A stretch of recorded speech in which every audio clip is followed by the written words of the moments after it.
Efesios capítulo 6, versículo 1 dice, hijos, y como ustedes pueden ver, Pablo se dirige a los hijos primero y les dice, hijos, obedecer.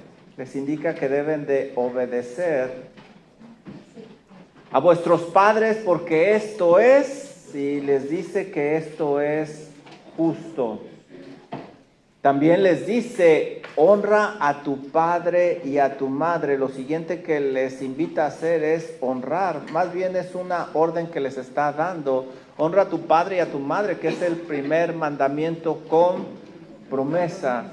Y la promesa es que les va a ir bien y van a ser de larga vida. Este es el camino de la bendición para los hijos. Los hijos deben de obedecer a los padres porque eso es justo, es una forma de corresponderles, como los padres han vaciado su vida en ellos los primeros años. Y también dice que deben de obedecer. Obedecer, platicamos nosotros, que tiene que ver con la actitud externa. Y también les dice que deben de honrarlos y esto tiene que ver con la actitud interna. La obediencia va a cambiar conforme los hijos crezcan y también lleguen a salir de casa. Pero la honra va a ser toda la vida. Deben de honrar a sus padres siempre. Honrar a los padres incluye amarlos, reverenciarlos, respetarlos. ¿Y por qué deben de honrar los hijos a sus padres? El pasaje nos lo dice, el versículo 3, para que les vaya bien y sean de larga vida. Los padres somos una puerta que ellos pueden abrir para que la bendición de Dios llegue a su vida. Qué torpe el hijo que decide no obedecer ni honrar a sus padres y se pierde de estas grandes bendiciones. Pero también el pasaje, estudiábamos nosotros que Pablo se dirige también a los padres. Y dice el versículo número 4, y vosotros padres no provoquéis. Entonces aquí nos dice que los padres no deben provocar. No provoquéis a ira a vuestros hijos, por el contrario, lo que ustedes deben de hacer, dice, es criarlos. Y la manera de criarlos, dice el pasaje, les dice primero disciplina y también les dice que lo segundo es en amonestación. Ese es el bosquejo que hemos estado estudiando nosotros. Los padres no deben de provocar a los hijos y los provocan a ira cuando no los educan correctamente como Dios enseña en su palabra. Por el contrario, ellos deben de criarlos. Y platicábamos que esa palabra criar habla de desarrollar aquello que Dios ya ha puesto en ellos, esas habilidades, esa personalidad, hay que desarrollarla. ¿Y cómo se desarrolla? Por medio de la disciplina. Y platicábamos que la disciplina tiene que ver con la actitud externa. Es decir, deben de comportarse de una manera que traiga gloria a Dios. Y el día de hoy, si el Señor lo permite, estaremos estudiando la actitud interna de la crianza de los hijos. Y esto es la amonestación. Esta área tiene que ver con la conducta interna de los hijos. No nos conformamos con una conducta externa, sino que también debe de haber una conducta interna por el bien de los hijos para que reciban la bendición de Dios. Y ahí es donde nos quedamos la semana pasada. Padres, no provoquéis a ira a vuestros hijos, sino criarlos mediante la disciplina y amonestación del Señor. La amonestación tiene el propósito de alertar, advertir. Esa es una llamada de atención.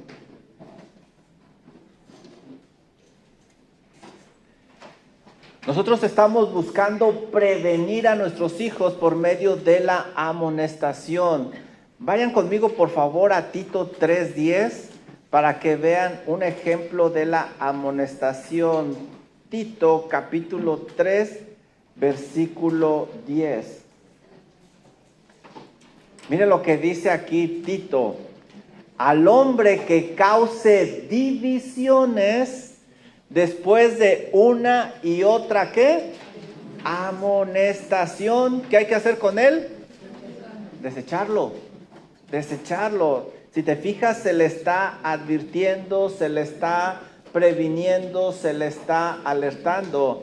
Aquí tenemos un caso donde una persona ya se le ha advertido, ya se le ha enseñado varias veces, pero insiste en su pecado. Ha decidido desechar la amonestación y el consejo que con tanto amor se le quiere dar. ¿Qué se tiene que hacer con esta persona? Aquí lo dice, desecharlo. En nuestro tema, los padres crían a los hijos y los están alertando, les están previniendo, les están advirtiendo una y otra vez. Pablo también indica algo acerca de la amonestación. Ve conmigo por favor a 1 Corintios, capítulo 10, y mira lo que dice los versículos del 6 al 11. 1 Corintios, capítulo 10, versículos del 6 al 11. Dice Pablo lo siguiente: mas estas cosas sucedieron como ejemplo para nosotros, para que no codiciemos cosas malas como ellos codiciaron.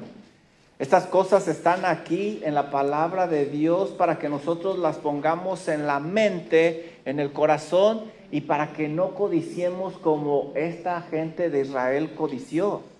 Enseguida Pablo va a alertar a la iglesia con cosas específicas. Miren lo que dice versículo 7. Ni seas idólatra como algunos de ellos, según está escrito. Se sentó el pueblo a comer y a beber y se levantó a jugar. Ni forniquemos como algunos de ellos fornicaron y cayeron en un día 23,000. Wow.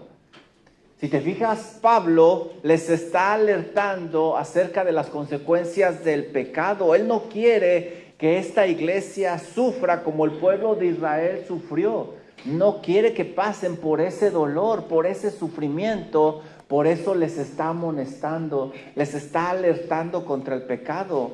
Versículo 9. Tampoco tentemos al Señor como también algunos de ellos le tentaron y perecieron por las serpientes. Pablo nuevamente les amonesta que Israel tentó a Dios y que ellos vieran las consecuencias de tentar a Dios. Murieron por medio de las serpientes. Versículo 10. Tampoco murmuréis como algunos de ellos murmuraron y perecieron por el destructor. Pablo les alerta y les recuerda que Israel también se rebeló contra Dios y murmuraron contra él y vinieron fieras y los devoraron. Enseguida, Pablo repite casi las mismas palabras del versículo 6. Mira lo que dice el versículo 11. Y estas cosas les acontecieron como casi son las mismas palabras del versículo 6 y están escritas para amonestarnos a nosotros. Estas cosas nos amonestan, nos alertan, nos advierten a no pecar como lo hizo Israel. ¿Y quiénes son estas personas? A quienes han alcanzado los fines de los siglos, es decir, para nosotros. Estas cosas están escritas para nosotros. Si te fijas, hay que amonestar a los hijos de la misma manera que Dios nos amonesta por medio de su palabra. Y es válido usar ejemplos. Mira, mi hijo, lo que pasó con esta persona que decidió rebelarse contra Dios. Mira, el pecado no paga bien. Ve las consecuencias. Con Dios no se juega. Con el uso de la palabra amonestar en la Biblia, vemos nosotros claramente que intentamos prevenir. Así como Dios intenta prevenirnos del dolor, nosotros buscamos prevenir a nuestros hijos del dolor amonestándolos. La conducta interna del niño va a cambiar mediante nosotros les estemos dando la palabra de Dios. Mientras que los estemos alertando, esa palabra va a ir entrando en su corazón, en su mente, de la misma manera que Dios hace con nosotros por medio de su palabra. Por eso nosotros escuchamos estudios bíblicos, por eso nosotros venimos a la predicación, por eso nosotros nos animamos entre los hermanos, porque constantemente nos estamos recordando la palabra de Dios, nos estamos amonestando, nos estamos alertando. ¿Cómo advierten los padres a los hijos? Bueno, la definición etimológica de la palabra amonestar nos va a ayudar un poquito, bueno, más bien un mucho.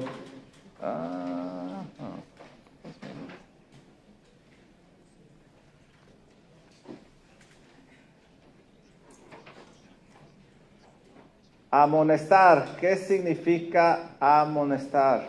Esto es solo para conocedores.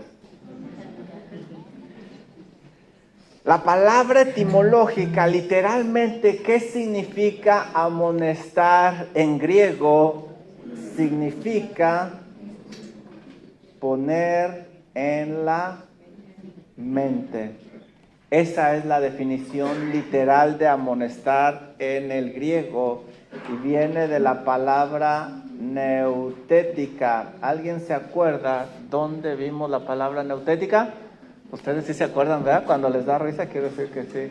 La estudiamos todo el año pasado porque es la que se refiere a consejería bíblica. Amonestar literalmente es colocar en la mente. Se refiere a transmitir, en este caso, la información bíblica para que quede en la mente del niño. Eso es exactamente lo que hace Dios con nosotros. Por esta razón, el diccionario bíblico dice que es proveer instrucción o una advertencia. Tiene como objetivo buscar un cambio interno en el corazón del niño. A diferencia de la disciplina, porque la disciplina busca un comportamiento externo, pero la amonestación se enfoca en lo interno. Que simplemente lo haga el niño no es suficiente, tenemos que trabajar en su corazoncito. ¿Será suficiente que aquel que está adulterando deje de adulterar? No es suficiente, porque puede adulterar también con la mente. ¿Será suficiente que aquel que le hace daño a las personas físicamente les deje de hacer daño? No, porque también en la mente puede desearles cosas malas, aún la muerte. Así de importante es que nosotros amonestemos a los nuestros. No hay que conformarnos con un cambio externo, sino con un cambio interno que se refleja externamente. Disciplina y amonestación van juntos para poder criar a los hijos. Piensen en esto. Si llegaras a faltar tú y tus hijos tuvieran que vivir solos, cuando digo llegan a faltar, no necesariamente una tragedia, sino que a lo mejor te mueves a otra ciudad o qué sé yo, o lejos de aquí de la ciudad y tus hijos quedan en cierto lugar, ¿continuarán ellos viniendo a la iglesia? ¿Crees que se congregarán? Si te fijas, ellos pueden venir y estar aquí y aparentemente externamente estar presentes, pero internamente, si no están aquí, en el ambiente apropiado, van a dejar de venir. Debemos de trabajar en el corazón también. Igual tú. Si viene tu esposo, ¿vendrías tú? Más bien debería de ponerlo al revés, ¿verdad? Si viene tu esposa, ¿vendrías tú? Debemos de ver que una actitud del corazón es importante, la amonestación es importante, es relevante, poner las palabras de la Biblia en el corazón, en la mente del hijo. Dice Ve conmigo a Deuteronomio 6, 6, 7 y aquí vas a ver un ejemplo más. Deuteronomio 6, versículos 6 y 7. No debemos de conformarnos con una actitud externa correcta, con una buena disciplina. Tenemos que hacer uso de la amonestación, un cambio interno de corazón. Para lograr el cambio interno en el niño se le debe de poner en su mente la palabra de Dios constantemente. Deuteronomio nos ilustra cómo los padres deben de realizar este proceso de amonestación. ¿Ya lo tienen? Deuteronomio 6, 6. Dice así: y estas palabras que yo te mando hoy estarán sobre tu corazón. Dios ya puso esas palabras en la mente de los varones que están aquí, de los padres. El conocimiento primero está en el corazón del padre.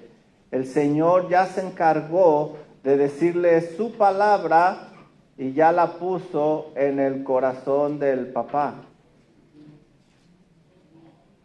Ahora que esa palabra está en el corazón del papá, miren el versículo 7, ¿qué es lo que se tiene que hacer?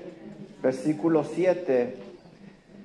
Y las repetirás a tus hijos y hablarás de ellas estando en tu casa y andando por el camino y al acostarte y cuando te levantes. Ahora el Señor dice que esas mismas palabras van a pasar al niño. Pero primero deben de estar con nosotros. Aquí vemos cómo los padres están amonestando a los hijos, poniéndoles la palabra de Dios constantemente en su corazón. Les indican lo que Dios dice sobre el pecado y sus terribles consecuencias. Se les habla de los ejemplos bíblicos y cómo vidas fueron destruidas por el pecado, como leímos nosotros en Corintios. Se les alerta, se busca prevenirlos una y otra vez acerca del pecado. Y yo te pregunto, ¿qué tipo de pláticas tienes tú con tus hijos? Es importante hablarles de las consecuencias del pecado, amonestarlos una y otra vez. Yo les comentaba que mi mamá fue diferente, fue especial. Cuando salía con mis amigos, en lugar de darme la bendición y decir, mi hijo, que te vaya bien, me decía, acuérdate que horrenda cosa es caer en manos de un Dios vivo. Híjole, yo hubiera querido ser un muchacho normal, que el primer versículo que aprendió fue Juan 3:16, pero no. Y miren lo que les estoy diciendo. Hasta el día de hoy, ¿qué es lo que recuerdo de mi mamá? Que horrenda cosa es caer en manos de un Dios vivo. Con Dios no se juega. Hebreos nos lo dice así. Debemos de estar constantemente con nuestros hijos enseñándoles esto. Miren lo que dice Colosenses 1:28. Esta es la amonestación. El proceso que sigue con los hijos es amonestarlos. Es el mismo proceso que nosotros hacemos también aquí en la iglesia. Pablo indica que se amonesta a los hermanos con la palabra de Dios para ayudarles a madurar espiritualmente. Mira lo que dice Colosenses 1:28 y este es nuestro versículo lema de la iglesia. A quien anunciamos, y miren la siguiente palabra, ¿cuál es? Amonestando. Amonestando, la palabra es neutética, poniendo en la mente a todo hombre y enseñando a todo hombre en toda sabiduría. ¿Para qué se le instruye en sabiduría? A fin de presentarlo perfecto, maduro, santo, limpio, en Cristo Jesús a todo hombre. Nuestro deseo es que las personas puedan estar delante del Señor maduros en la fe, porque eso es lo que trae bendición. Y eso es lo mismo que el Padre va a buscar con el Hijo, que madure por medio de la instrucción bíblica. ¿Cuánto tiempo no hemos perdido en cosas vanas, efímeras? Si tú no pones en la mente de tu hijo temas importantes, relevantes, incómodos, alguien más lo hará y te aseguro que no será con la palabra de Dios. Que no se te adelanten, sé tú el primero, porque una vez que llegue ese conocimiento a la mente de los hijos, va a ser muy difícil sacarlo, va a ser muy complicado. Enséñales, háblales acerca de lo que dice el Señor, de su santa palabra. John MacArthur comenta sobre este pasaje de Pablo a los Colosenses y él dice: amonestando viene de neutética y denota un consejo de ánimo dirigido a tratar con el pecado y con el juicio que éste acarrea. Esta es una responsabilidad que corresponde a los líderes espirituales. Y tú eres un líder espiritual en tu hogar. Lo que comenta el pastor MacArthur es exactamente lo mismo que los padres buscan con los hijos. Buscamos aconsejarlos para que sepan tratar con el pecado, para que vean ese pecado con el mismo horror y el mismo desprecio que lo ve nuestro Señor Jesucristo, porque eso es lo que provoca el juicio divino. Y si yo te preguntara, ¿qué palabra describe este proceso de amonestar a los hijos, de enseñarles por medio de la palabra de Dios y alertarles acerca del juicio? ¿Qué palabra describiría todo esto? Discipulado. Exactamente, todo lo que tenemos que hacer nosotros es un discipulado. La palabra discipulado es la que va a abarcar todo este proceso. Básicamente es lo que Pablo está haciendo aquí con los hermanos. Ponerles en su mente las palabras del libro de Dios para ser los discípulos del Señor Jesucristo es nuestra responsabilidad. Así es como debemos de amonestarlos. Un verdadero discípulo de Jesús actuará interna y externamente de una manera que traiga gloria al Señor Jesucristo. Eso es lo que buscamos. Cuando tú te sientas a la mesa con un hermano y abres las Sagradas Escrituras, tú quieres que esa persona sea para la gloria de Dios. Lo mismo tienes que hacer con tus hijos. Siéntate con ellos, abre la palabra del Señor, instrúyelos y que tu objetivo sea que esa pequeña almita sea para la gloria de Cristo Jesús. Porque tú no quieres que el pecado lo destruya. Por eso tú tienes que poner las palabras de Dios en su mente. Tienes que amonestarlo. William Hendrickson escribe lo siguiente: el centro mismo de la disciplina cristiana es el siguiente: conducir el corazón del niño al corazón de su Salvador. La disciplina cristiana de los hijos es esta: conducir el corazón de ese niño al de su Salvador Cristo Jesús. Esa debe de ser la meta. Si buscamos hacer esto, nos vamos a evitar muchos dolores de cabeza y muchas lágrimas.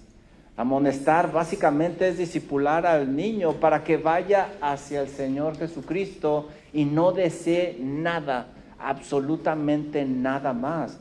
Si tú no amonestas a tu hijo, si tú no pones las palabras de Dios en la mente de tu hijo, alguien más lo hará. Y te aseguro que no lo hará con la misma responsabilidad, preocupación y amor que tú lo quieres hacer. Y si alguien más se gana la confianza de tu hijo, eso va a ser terrible, va a ser fatal. Busca por medio de la amonestación que cuando llegue la necesidad, al primero que se le venga a la mente es: voy a hablar con mi papá o voy a hablar con mi mamá. Si se le viene a alguien más, algo no está bien y estás perdiendo la batalla. ¿Qué debo de hacer si deseo tener una familia con hijos que amen a Dios? Debo de poner las palabras de Dios en su corazón por medio de un discipulado. ¿Listos para las preguntas de aplicación? Ay, ¿quién anda ronco? Hasta acá se ve alguien que anda ronco. ¿Qué tanto tiempo paso al día poniendo las palabras de Dios en mi corazón, como dice Deuteronomio 6? ¿Qué tanto tiempo paso al día poniendo las palabras de Dios en mi corazón, como dice Deuteronomio? ¿Te acuerdas? Estas palabras que te mando hoy estarán sobre tú, pero si no estudias la Biblia, pero si cuando abres la Biblia le tienes que hacer, pues ¿qué le vas a pasar a tu hijo? Nada, más que polvo. Siguiente pregunta, ¿están listos? ¿Qué tanto tiempo paso al día amonestando a mis hijos, poniendo la palabra de Dios en su corazón? Es decir, discipulándolos. Y acuérdense, puede ser formal o informal, puede ser un pequeño devocional, o cuando están platicando pláticas constructivas. ¿Qué tanto tiempo? Lo siguiente que debemos de ver nosotros es que los padres deben anhelar, desear, discipular a sus hijos. Cuando recién comenzamos el ministerio en español y comenzaba a predicar, mis hijos se quejaron con el pastor Chance. Llegó el pastor Chance y me dijo, Juan, ¿sí es cierto que tú practicas tus sermones con tus hijos? Le digo, sí. Era parte del devocional que teníamos. Claro, no enseñábamos todas las cosas, ¿verdad? Pero sí fueron de chismosos y le dijeron normal.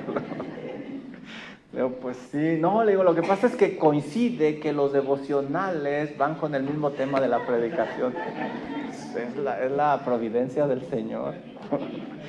Me dio mucha risa.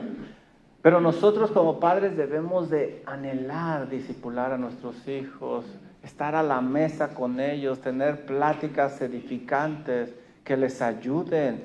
Dice Efesios 6:4, y vosotros padres no provoquéis a ira a vuestros hijos, por el contrario, aprovecha ese tiempo y críalos en disciplina y amonestación del Señor. No debemos de provocar a los hijos mediante una educación antibíblica y mundana. Ya estudiamos eso, por el contrario, debemos de criarlos, debemos de desarrollarlos, debemos de ayudarles. Y esto solo se logra disciplinándolos y amonestándolos. El pastor Bodhi Backham, en su predicación Criando hijos en un mundo perverso, dice unas palabras interesantes acerca de este pasaje de Efesios. Dice Bodhi, el resumen de este verso es: enseña a tus hijos a comportarse y pensar como un hijo de Dios. El resumen de este verso, de este pasaje es: enseña a tus hijos a comportarse y a pensar como hijos de Dios. Y yo pienso que Bodhi está en lo correcto. Debemos de preocuparnos por la salvación y la santificación de nuestros hijos más que por otras cosas. De hecho, eso es lo que estudiamos cuando vimos el contexto de este pasaje. ¿Te acuerdas? No es recomendable llegar directamente a Efesios capítulo 6, versículo 4. Debemos de tener en cuenta todo el contexto, cómo llegar ahí. Platicábamos que llegar directamente a Efesios 6:4 es como cuando vamos a un restaurante. Nunca hemos enseñado a nuestros hijos a estar en la mesa tranquilos, calladitos y comiendo, y llegamos y queremos darles una lección en 2 minutos. Queremos que estén tranquilos, queremos que se comporten y nos desesperamos y los exasperamos a ellos. Lo mismo sucede aquí. Debemos de seguir este proceso. Ve conmigo a Efesios capítulo 5, versículo 1 y 2. ¿Cómo llegamos nosotros a Efesios 6:4? Esta es la ruta que seguimos. Dice Pablo: sed pues imitadores de Dios como hijos Amados, nuestro modelo a seguir es el Señor, y andar en amor como también Cristo nos amó y se entregó a sí mismo por nosotros, ofrenda y sacrificio a Dios, olor fragante. Nosotros buscamos imitar a Dios y que nuestra vida sea un olor fragante delante de su presencia. Pablo nos exhorta a vivir en una manera santa, imitando a Cristo Jesús. Y luego nos lleva al versículo 11, mira lo que dice: y no participes en las obras infructuosas de las tinieblas, sino más bien repréndelas. Juan me está diciendo, Pablo, un verdadero hijo de Dios no se deleita en la suciedad del pecado, sino que lo reprende. Y luego Pablo sigue adelante en el versículo 18 y me enseña una manera diferente de vivir. Me dice Juan: no te embriagues con vino, en lo cual hay disolución, antes debes de ser lleno del Espíritu. ¿Y sabes cómo debes de hablar tú, Juan? Con salmos, con himnos, con cánticos espirituales, cantando y alabando al Señor en vuestros corazones. Un hijo de Dios es dirigido por el Espíritu Santo, no por sus deseos carnales. No porque sientas algo quiere decir que está bien que lo hagas. Después de que el creyente pasa por el capítulo 5, entonces sí llega al capítulo 6 de Efesios. Un creyente que vive de esta manera, ¿qué crees que le va a enseñar a sus hijos? Dice Efesios 6:4: vosotros padres, no provoquéis a ira a vuestros hijos, sino criarlos en disciplina y amonestación de él. Un padre que ha pasado por Efesios capítulo 1, 2, 3, 4 y 5, va a tener el único deseo de criar a su hijo para que sea un discípulo del Señor Jesucristo. Tú no puedes dar algo que no tienes. Si no es algo que tú has experimentado, no lo puedes transmitir. No es creíble, ni tú te la vas a creer. Pero si tú realmente has experimentado una vida cerca del Señor Jesucristo, las bendiciones del Señor, una comunión con el Señor, te aseguro que no vas a desear otra cosa diferente para tus hijos. Por eso vas a anhelar, vas a desear discipularlos, amonestarlos, disciplinarlos, criarlos en el Señor. Un padre que ha pasado por Efesios capítulo 5 sabrá lo que es una verdadera relación con Dios por medio de Cristo Jesús. Por eso al llegar a Efesios capítulo 6 versículo 4, su anhelo para su hijo es que sea un discípulo del Señor Jesucristo. No va a tener otro anhelo más.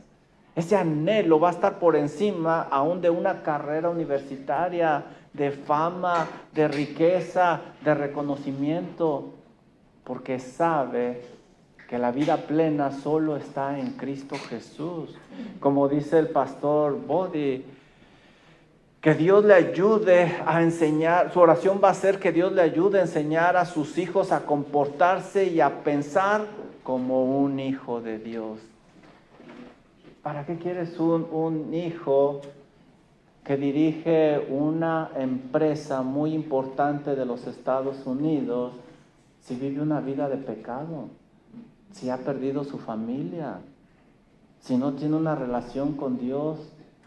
Eso lo único que te va a traer es mucho dolor, mucho sufrimiento. Si Dios en su gracia lo pone en una posición así, gloria a Dios, pero que ese no sea tu objetivo. Que tu objetivo principal es que sea un discípulo del Señor Jesucristo.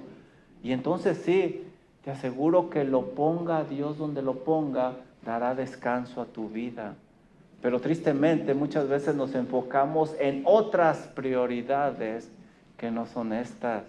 Mira lo que dice Proverbios 29, 17. Proverbios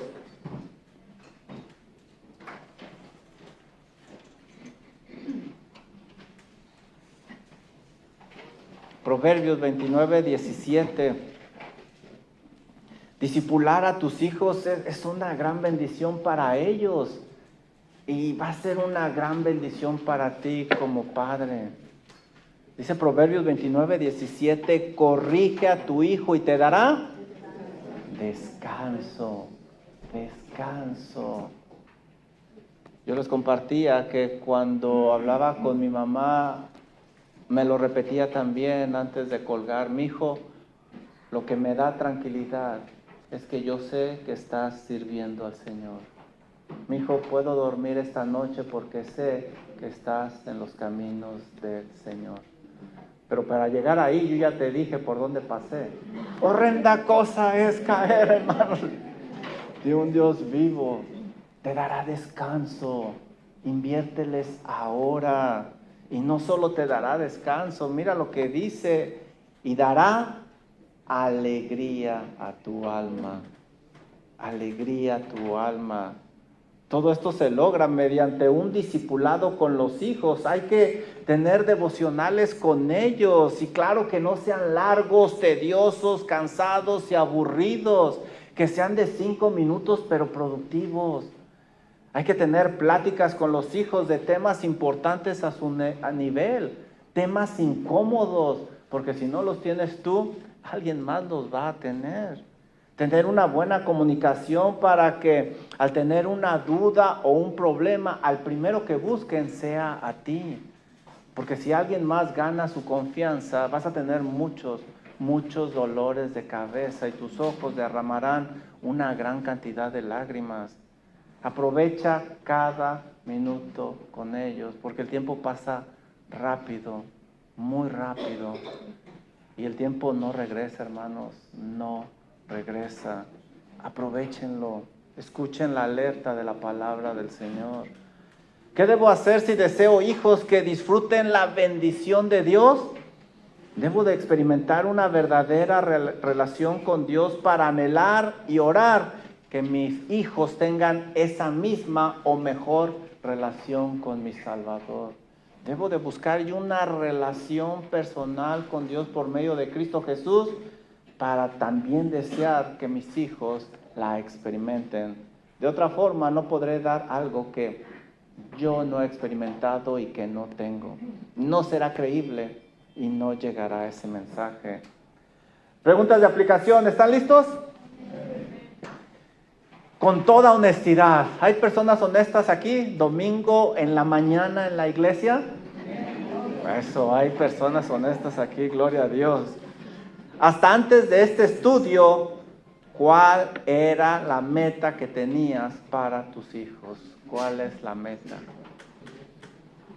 Yo quería que el mío fuera basquetbolista de los Spurs para que no pagara yo tickets, pero eso no es muy bíblico. Siguiente pregunta, con toda honestidad. ¿Qué tanto tiempo paso al día amonestando a mis hijos, poniendo la palabra en su corazón en un discipulado? Esta pregunta es muy similar a la anterior, pero ahora tú ya entiendes la importancia. ¿Qué tanto tiempo? ¿En qué estás invirtiendo? Bueno, lo siguiente que vamos a ver es los padres aplican la teoría en casa. En casa. Fíjense bien, esto es interesante. Bueno, todo lo demás ha sido interesante, pero esto es un poquito técnico.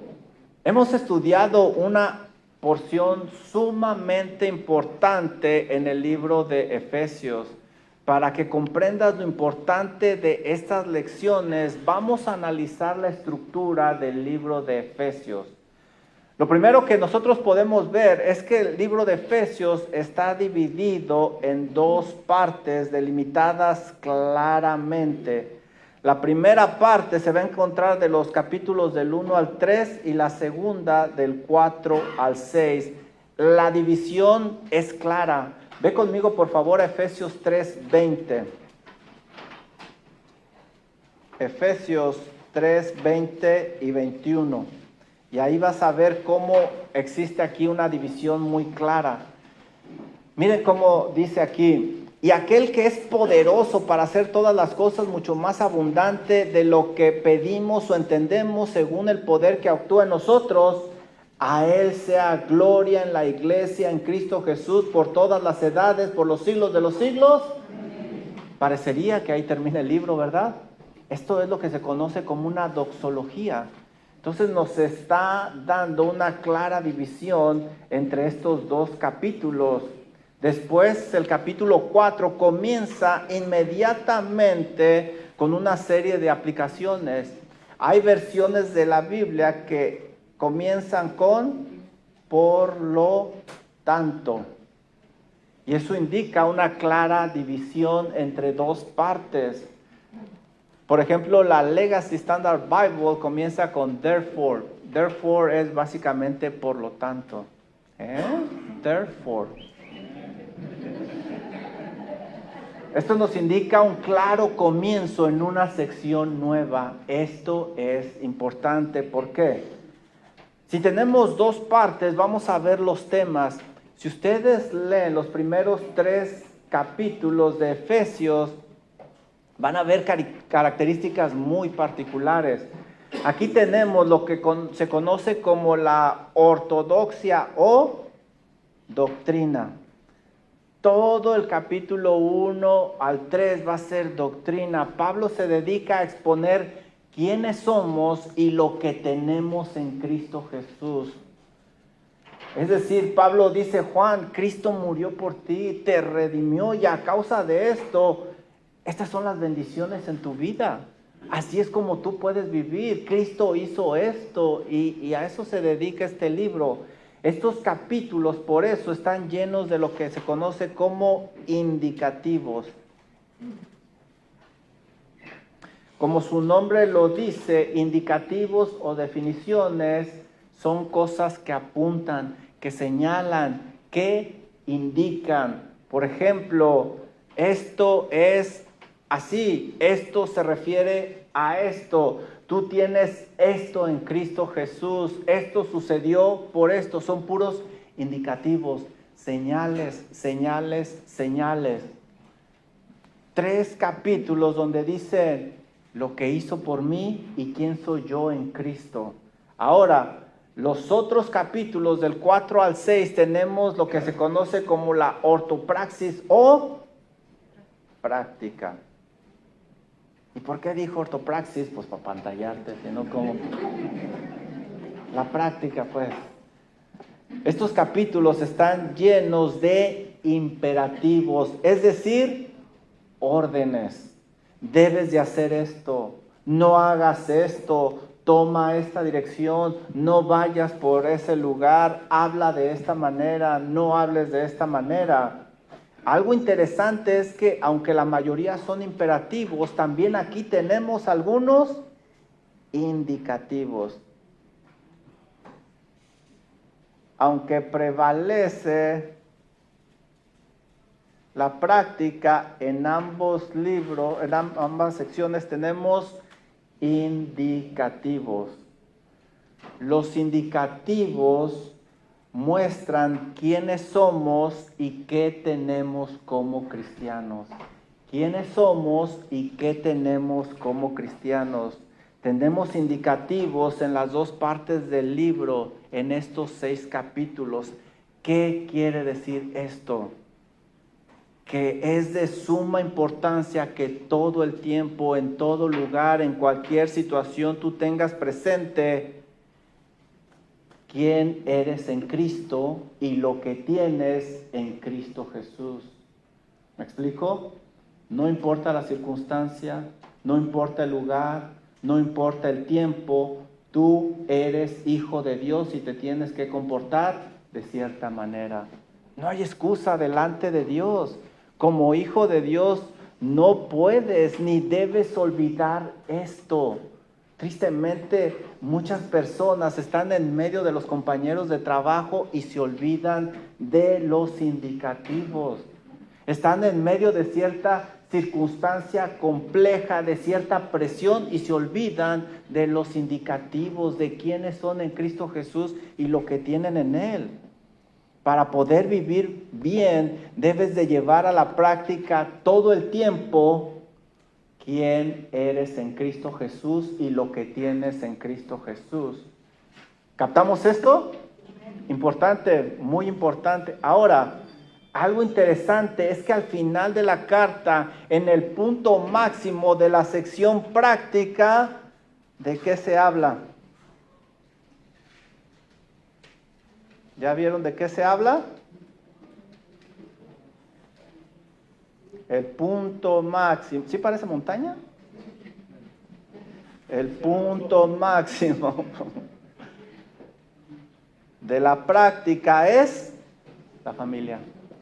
La familia. Es interesante que al final de la carta, en el punto máximo de la práctica de esta sección, se toca a la familia. Lo que Pablo nos está diciendo es esto: a la luz de quién eres y lo que tienes en Cristo Jesús, así debes de comportarte en tu casa. Este es el código de cómo debes de vivir en casa, cómo debes de relacionarte con tu familia. Nuevamente, regresando con Bodhi Backham, él dice lo siguiente sobre esto. Por cierto, él tiene libros muy buenos acerca de la familia. Y comenzamos esta serie de la familia con un libro de él. Mira lo que dice él.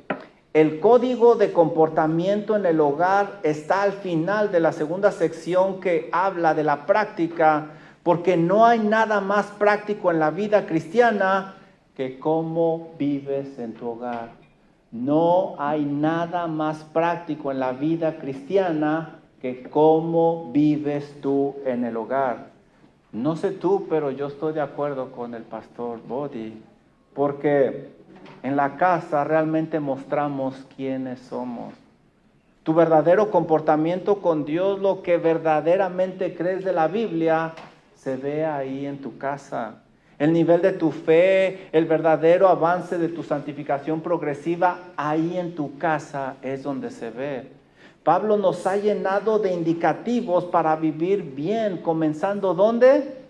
En nuestra casa, con nuestra familia. Mira, hermano, tú puedes engañar a todos. Báñate, peínate, ponte una corbata y vas a engañar a medio mundo, pero nunca vas a engañar a los de tu casa. A todos puedes engañar, a los de la iglesia, a los de la escuela, a los del trabajo, del parque, la librería, los puedes engañar, pero no vas a engañar a los de tu casa. Nunca vas a engañar a los miembros de tu familia, que ellos ven tu verdadero corazón. Ven tu actitud cuando las cosas no salen como tú deseas. Ven cómo te comportas cuando estás bajo presión. Perciben tus movimientos cuando estás molesto. Ellos lo saben. Tu corazón se abre de par en par en tu hogar. No hay nada más práctico que vivir en el hogar. El hogar es tu campo de santificación progresiva. Ahí es donde debes de empezar aplicando todo esto. Antes de aplicar esto fuera, tienes que comenzar en tu casa, tienes que comenzar en tu hogar. Dios ordena que donde tú debes de comenzar a aplicar todo esto es en tu hogar. Una prueba de esto es que los líderes deben de tener su casa en orden, si no, no tienen el derecho de estar al frente de una congregación en un púlpito. ¿Ya se enojó? Pues ¿qué pasó aquí? Y yo acá escribe y escribe haciendo diagramas y toda la cosa. ¿No salió eso? Sí. Bueno, está bien. ¿Y este sí salió? Qué bueno, porque este me gustó mucho. No, se apagó uno. Con razón Andy me veía feo. Bueno, no me puede ver guapo, yo entiendo, pero me refiero a que me echaba cara. Ve conmigo, por favor, a Primera de Timoteo.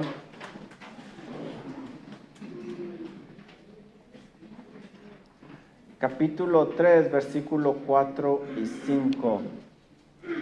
¿Qué es lo que estoy tratando de buscar o qué nos impulsa Pablo a hacer?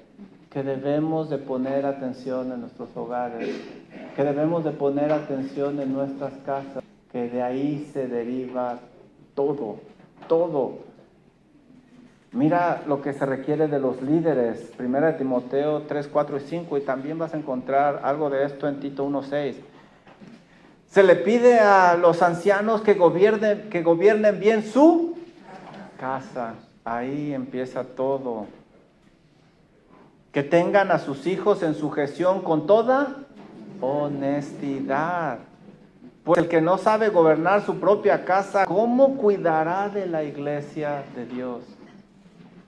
Empieza en el hogar.